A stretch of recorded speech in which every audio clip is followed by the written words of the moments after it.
Hello, I'm pro-life, but I think there's a very big problem with the pro-life movement.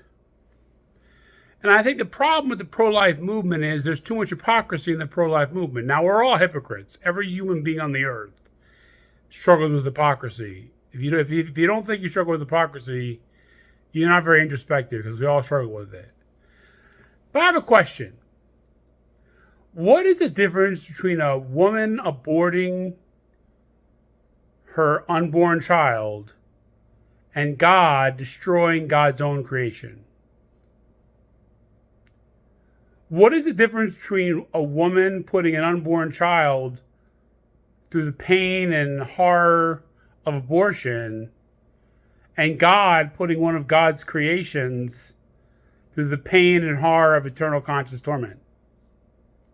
Guys, if you're going to be pro-life, you got to be pro-life all the way. You can't just protect unborn children and then judge welfare mothers and put shame on them. You can't just protect unborn children and then vote for foreign policy that exploits third world nations. You can't just protect unborn children and then turn a blind eye to Palestinian children dying in the Middle East. If you're going to be pro-life, you got to be pro-life all the way. That's pro-unemployed people. That's pro-mentally ill people.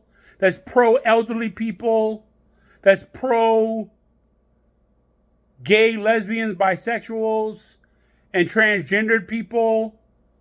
That's pro-afterlife people.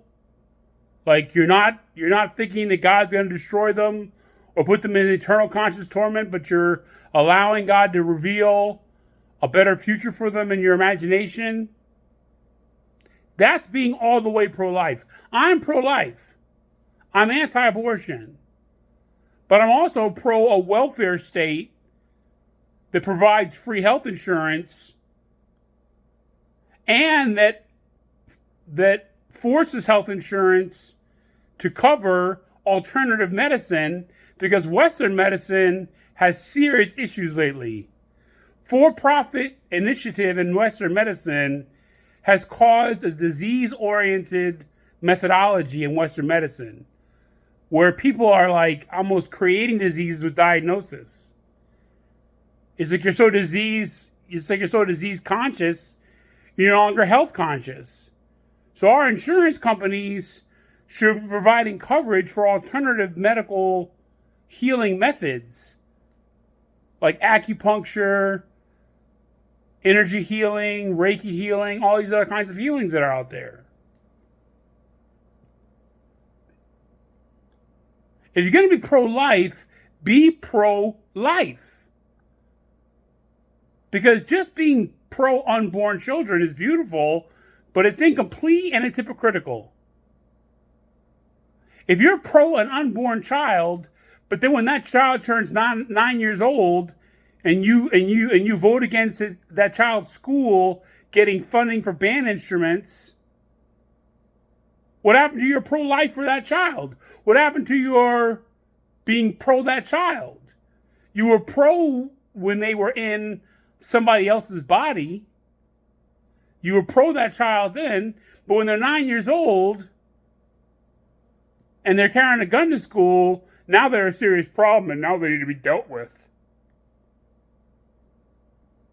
That's not, to me, pro-life. If you're going to be pro-life all the way. Please. Because the hypocrisy is really not appealing. God bless. This is Captain Kirk, Woodrow Lucas, signing off.